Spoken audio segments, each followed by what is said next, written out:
capítulo 20, y vemos a los discípulos, aquellos que van a llevar el Evangelio hasta lo último de la tierra, y que uno pensaría que son personas especiales. Sin embargo, los vemos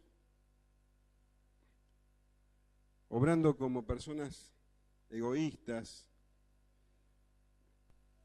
orgullosas, peleando entre ellos para ver quién va a tener el lugar principal, quién va a ser la persona que va a tener más honor.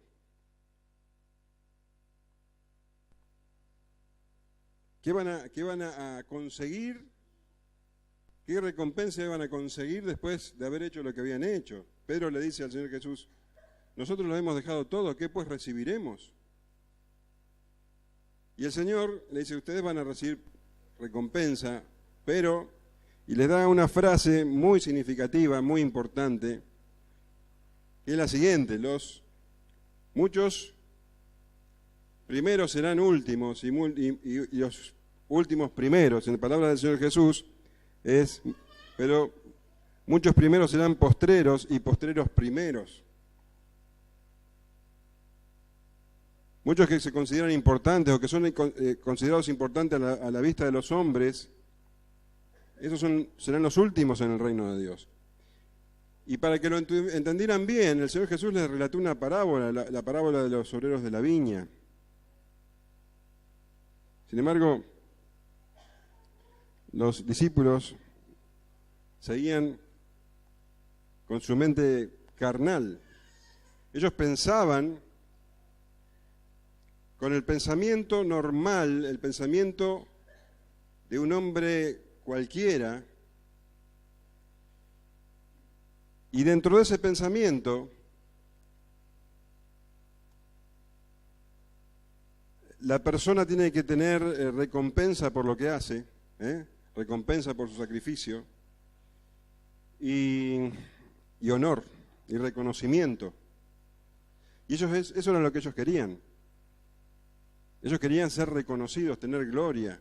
El Señor les había dicho que en la regeneración, cuando todas las cosas sean hechas nuevas, ellos iban a sentarse en 12 tronos alrededor de Él.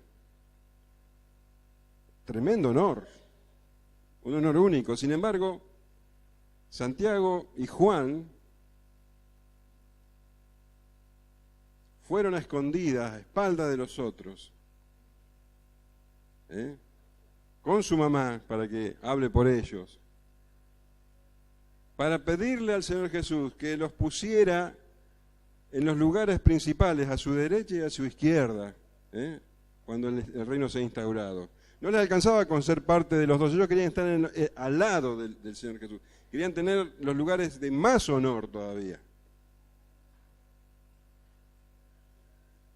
Cuando los otros discípulos se enteraron, se indignaron y una vez más se pusieron a discutir. Es triste ver esto. Los discípulos, los apóstoles, discutiendo por quién va a ser el más importante. Fue así como el Señor Jesús, con mucha paciencia, los llama a sí mismo y les dice lo siguiente. Esto lo vimos el domingo pasado. ¿Sabéis que los gobernantes de las naciones se enseñorean de ellas y los que son grandes ejercen sobre ellas potestad? Mas entre vosotros no será así, sino que el que quiera hacerse grande entre vosotros será vuestro servidor, y el que quiera ser el primero entre vosotros será vuestro siervo. Como el Hijo del Hombre no vino para ser servido, sino para servir y para dar su vida en rescate por muchos. Entonces, el Señor Jesús le está enseñando la diferencia abismal entre lo que se considera más importante en el mundo a lo que se considera más importante en el reino. Lo que es el liderazgo en el mundo y lo que es el liderazgo en el reino En el mundo las personas luchan por alcanzar el primer puesto, por alcanzar lugares de jerarquía, de reconocimiento, de honor, de autoridad. Y cuando llegan a ese punto, ellos hacen valer su autoridad.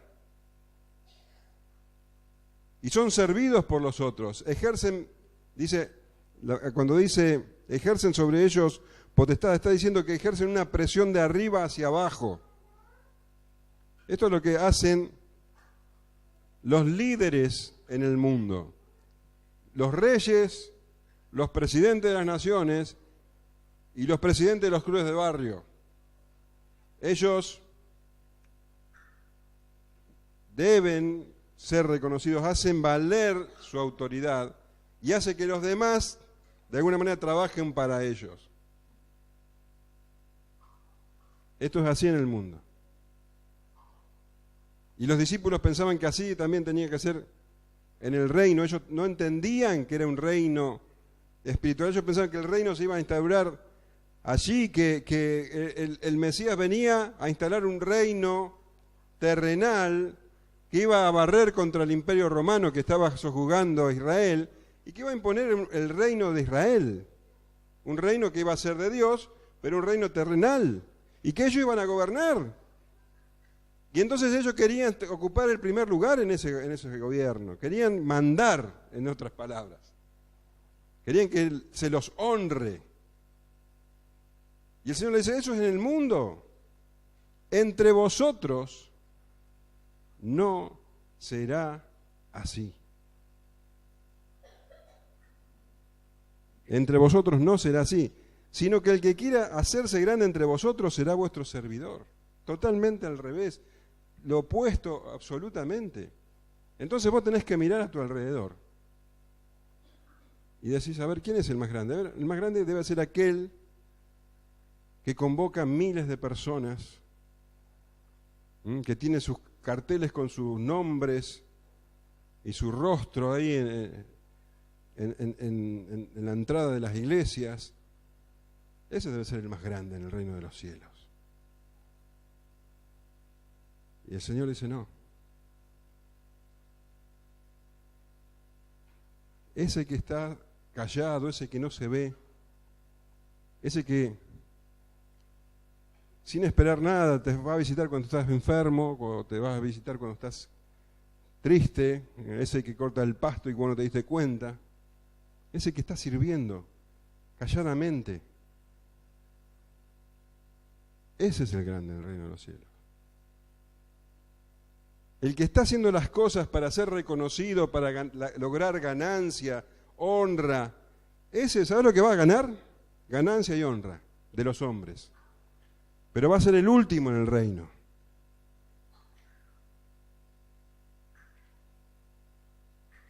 Cuando vos ves que en lugares llamados iglesias cristianas, los grandes hombres proclaman o reclaman autoridad y reclaman reconocimiento y reclaman honra, esas personas van a lograr la honra de los hombres. Porque eso es lo que se gana en el mundo. Pero en el reino son los últimos. Los primeros serán postreros y los postreros primeros. Y aquel que está sirviendo calladamente, dice, el que quiera hacerse grande será vuestro servidor. Ese que te está sirviendo, el que te está sirviendo es grande. El que vos no notaste, el que está callado, ese es grande en el reino de los cielos.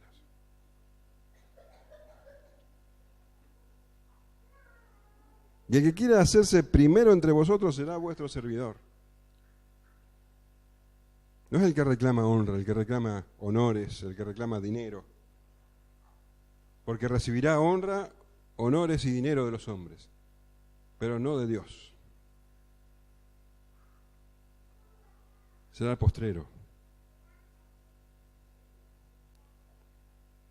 Mas entre vosotros, dice el Señor, no será así. El más grande en el reino es el que sirve porque es el que ama. Es el que ama el que sirve porque no puede hacer otra cosa, porque no puede quedarse quieto, porque el amor lo obliga, el amor a Dios, el amor al prójimo lo obliga a servir, no puede evitarlo, ama, sin esperar nada. De eso se trata el amor. Pablo decía que el amor de Cristo nos constriñe, decía Pablo, nos obliga. ¿Por qué? Porque Él murió en la cruz. Cuando vos ves eso, respondés a ese amor. Cuando entendés el sacrificio de Cristo, respondés a ese amor, amando. Entonces, ¿quién es el grande en el reino? El que ama, el que sirve por amor, el que no espera nada, el que no espera reconocimiento, el que no espera gloria, el que no espera honra. Totalmente al revés que en el mundo. Si hay alguien en el reino o en la iglesia que lucha por el primer lugar, que reclama el primer lugar, te vuelvo a repetir, seguramente lo conseguirá. Seguramente logrará que los hombres lo admiren y lo alaben. Pero es el último en el reino, aunque parezca el primero. El Señor lo dijo claramente, entre vosotros no será así. Ahora, esto es teoría. Esto es algo que dice el Señor porque suena lindo. Son palabras hermosas de escuchar. El Señor dijo, yo soy el ejemplo.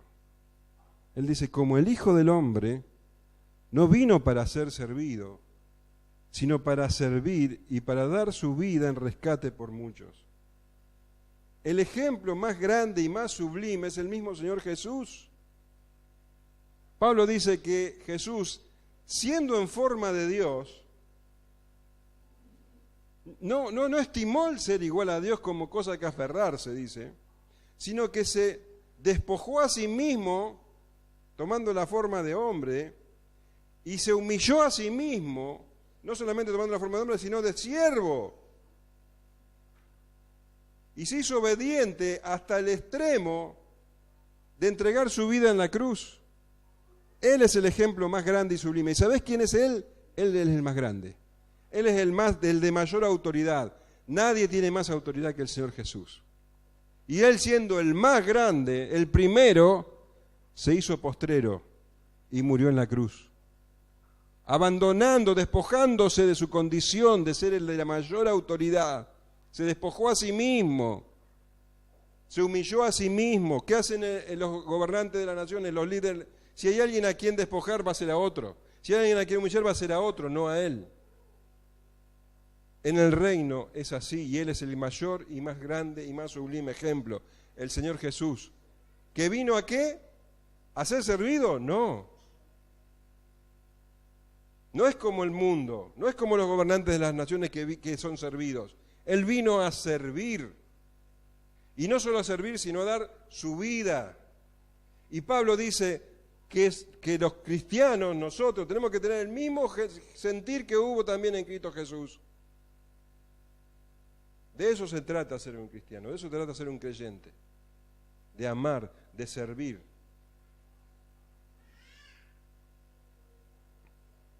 Y Mateo,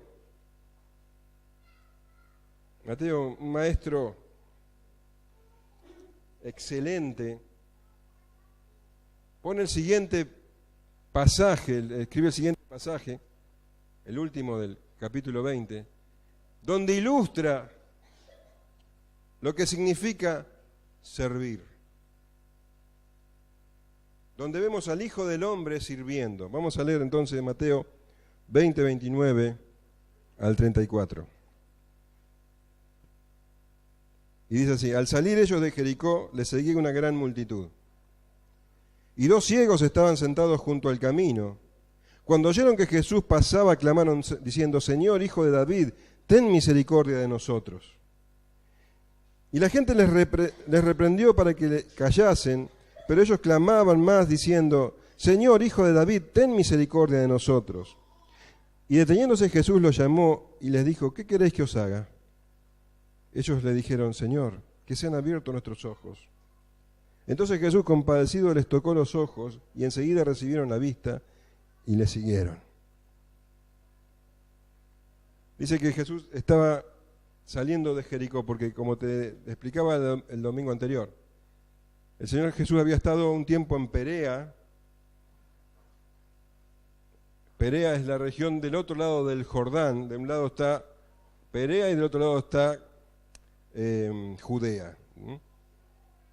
En Judea está Jerusalén y está Jericó. Entonces, estaba en Perea, cruzó el Jordán y llegó a Jericó. Y Jericó estaba a unos 24 kilómetros de Jerusalén. De ahí tenía que ascender a Jerusalén, caminando. Jerusalén está a 1000 metros por encima del nivel del mar que es Jericó. Entonces es una ascensión. Y Jericó era una ciudad hermosísima. Era una ciudad llena de... No era la misma Jericó que vos leías en el Antiguo Testamento, ¿no? Esa que derribaron los de Israel. Esa fue derribada, después se edificó otra Jericó, no en el mismo lugar. Esta Jericó, que ya no existe, era una ciudad hermosísima, llena de palmeras, se la conocía como la ciudad de las palmeras, y de rosedales, tenía un clima maravilloso, y era el lugar donde los reyes tenían su morada de descanso. Tan hermosa era Jericó que tiempo atrás fue el regalo de Antonio para Cleopatra. Entonces Jericó era un lugar hermoso, tenía, como las ciudades romanas, tenían teatro, tenían anfiteatro, tenía baños públicos y grandes villas, grandes palacios. Pero el Señor Jesús no estaba ahí en Jericó para contemplar el paisaje. Él estaba de paso por Jericó. Él venía de Perea y lo seguía una gran multitud. Él ya no estaba en silencio, ya no estaba ocultándose.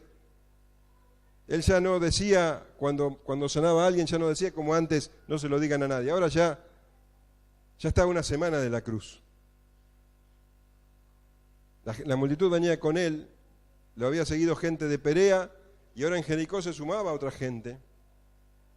Cuando leemos el libro de Lucas, vemos que ahí en Jericó conoce a Zaqueo, ¿te acordás? Ahí mora una noche en la casa de Zaqueo y continúa su camino, saliendo de Jericó, dice, le seguía una gran multitud, porque venían con él, y aparte se acercaba la Pascua, y muchos judíos iban a celebrar la Pascua a Jerusalén. Entonces lo seguía una gran multitud, dice. Y cuando hay una gran multitud, hay mucho murmullo, mucho ruido. Acá mismo, que no somos muchos, cuando hablan todos, hay que levantar mucho la voz para ser escuchado, ¿no es cierto? Imagínate una gran multitud en la calle, había mucho ruido. Dice que le seguía una gran multitud. Y 2 ciegos que estaban sentados junto al camino, cuando oyeron que Jesús pasaba, clamaron, diciendo, Señor, Hijo de David, ten misericordia de nosotros. Ahora, como te decía recién, la multitud pasaba por la calle, por la calle, y es claro que cuando hay multitud hay mucho ruido. Sin embargo, acá había 2 ciegos al borde del camino, gritando desaforadamente, dando grandes voces, dicen las otras, el capítulo el pasaje paralelo de Marcos y Lucas, grandes voces. Ahora, vas a encontrar, cuando vos lees, y seguramente vos después me lo preguntarías, ¿por qué cuando leemos en Lucas y en en Marcos, leemos que hay un solo ciego, y en Mateo, hay 2 ciegos? Bueno, hay muchísimas explicaciones por esto, pero yo voy a optar por la más simple. Lucas y Marcos nunca dicen que había un solo ciego. Habla de un ciego, pero nunca dice que estaba solo. Era común que los ciegos, los mendigos, estuvieran al borde del camino a la salida de la ciudad. Probablemente había más. Mateo habla de dos. Y Marcos dice, le da un nombre a uno, dice que se llamaba ¿cómo? Bartimeo, el hijo de Timeo. Ahora es posible, porque cada autor va a destacar lo que más le llamó la atención. Es posible que Bartimeo, porque dice que después lo siguió a Jesús, es posible que Bartimeo se transformara en un seguidor de Jesús y que Marcos lo llegó a conocer. Y por eso destaca, ahí estaba Bartimeo. ¿Entendés lo que digo? Es como si yo voy caminando y entre mucha gente aparece Gustavo, y yo voy a hablar, y ahí estuvo Gustavo, pero había otros, ¿se entiende? Entonces Marcos habla de Bartimeo, Lucas habla de un ciego y Mateo habla de dos ciegos. Probablemente eran dos ciegos. Ahora, dice que gritaban desaforadamente. Y estos ciegos gritaban,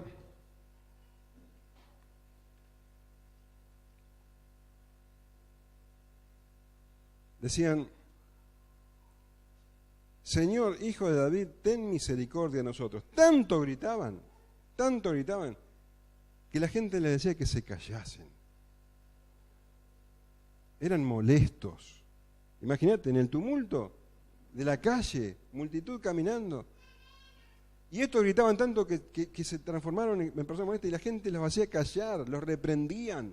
Cállense, no griten. Porque ellos, los que iban en la calle, ellos estaban muy concentrados, estaban siguiendo al Señor Jesús, iban para Jerusalén, estaban haciendo cosas verdaderamente importantes. ¿Quién se iba a reparar en estos dos miserables mendigos? Que se callen. Son repulsivos. ¿Qué van a pensar que el Señor Jesús les va a dedicar algo de atención? No molesten.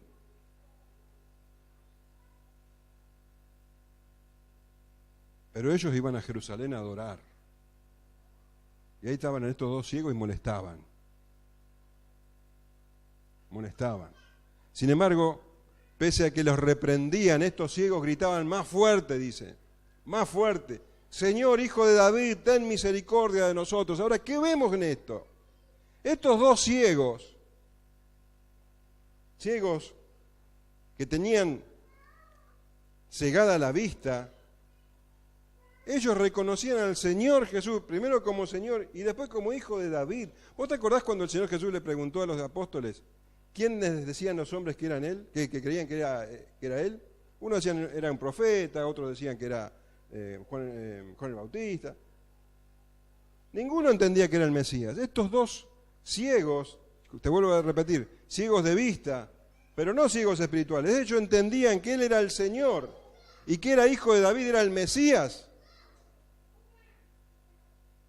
Tenían más visión espiritual estos que los fariseos, que los saduceos, que los escribas y todos los sacerdotes, porque ellos rechazaban al Señor Jesús, sino al contrario, estos dos mendigos,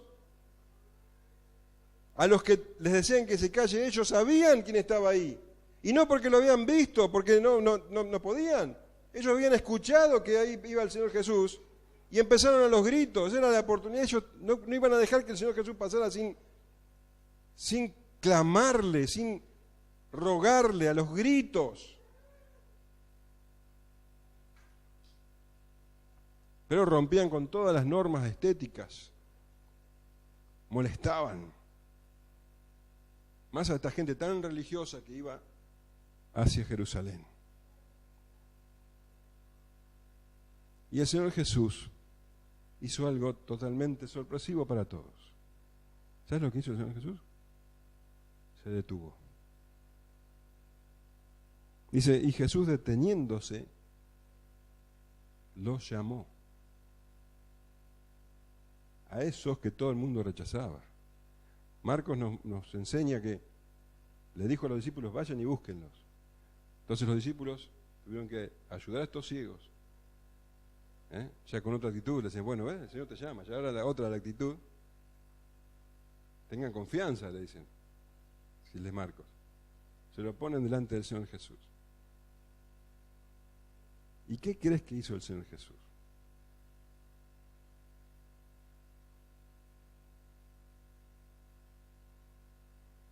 El Señor Jesús dijo, ¿qué queréis que os haga? ¿Qué te parece eso? ¿Qué te parece esa pregunta? Una pregunta obvia. ¿Para qué le va a preguntar eso? Vos en su lugar directamente vas y le das la vista y chao, ¿no es cierto?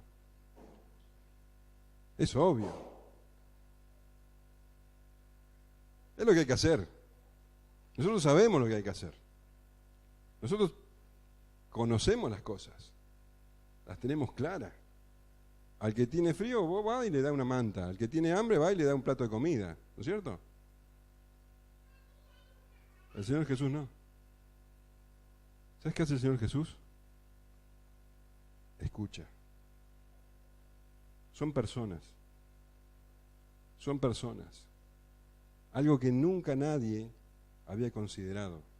Eran cosas que había que descartar. El Señor Jesús los escucha. Les pregunta, ¿quién como ellos iban a saber lo que necesitaban? Nosotros damos por sentado las cosas. Nosotros sabemos. Nosotros no preguntamos. Vamos e imponemos. Bueno, vamos a darle comida a este, vamos a hacer esto, vamos a hacer lo otro. Y el Señor Jesús dice, yo soy el ejemplo. El Señor Jesús está diciendo cómo hay que servir, como el Hijo del Hombre que vino a servir, no se ha servido, a servir. Y acá estaba mostrando cómo se sirve. El Señor Jesús tenía a dos personas, a dos hombres delante de Él. Y Él los escuchaba, los respetaba, no les imponía. Y Él es el ejemplo. ¿Qué querés que os haga? Nosotros damos por sentado. No escuchamos. Y ellos dijeron, Señor, que sean abiertos nuestros ojos. Pero te vuelvo a repetir, sus ojos físicos. Porque estos ciegos tenían ya abiertos los ojos espirituales. Ellos sabían con quién estaban hablando. Señor, que sean abiertos nuestros ojos. Y acá tenés el ejemplo del servicio, como el Hijo del Hombre que no vino a ser servido sino a servir y a dar su vida. Ahora Él estaba sirviendo, iba camino a dar su vida. En una semana Él daría su vida. Ahora estaba sirviendo. En una ciudad maravillosa, lujosa, llena de brillos, a los últimos, a los descartados de la sociedad. A ellos lo estaba sirviendo. Y dice entonces Jesús, compadecido, ellos que clamaban misericordia. Ellos no decían, Señor, dame lo que me merezco. Señor, estoy sufriendo injusticia. Señor, todos tienen la culpa menos yo. No, ellos estaban clamando misericordia. Y dice que el Señor, Jesús, dice, compadecido. Esa palabra, muchas veces te dije el significado, pero no deja de aparecer. Constantemente habla de compasión y habla de misericordia. Y la palabra compasión y misericordia, spleknisomai en griego, habla de qué? De entrañas, de dolor de entrañas. Y cuando habla de entrañas te habla de corazón, te habla de estómago. Las entrañas del Señor Jesús se dolían cuando veía el dolor. Y por eso ama, por eso ama. Y por eso no da por sentado, por eso escucha. Y dice el Señor compadecido. ¿Sabes lo que hizo el Señor Jesús? Lo que estaba prohibido por la sociedad, los tocó. Los tocó, no eran inmundos, no eran despreciables, no iban a transmitirle algo. Él les tocó los ojos. Podría no haberles tocado, podría no haberles preguntado, podría haber seguido y Él seguía siendo el Señor Jesús. Podría haber ido y dar la vida en la cruz y nos hubiera salvado a todos, pero Él amó, Él sirvió a estos dos. ¿Por qué? Por amor, porque los amaba, porque se compadecía de ellos. Y Él es el ejemplo de servicio.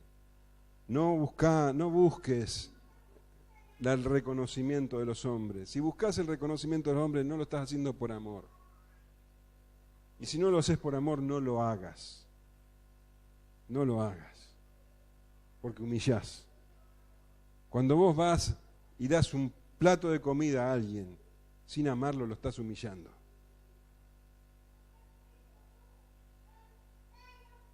Las personas son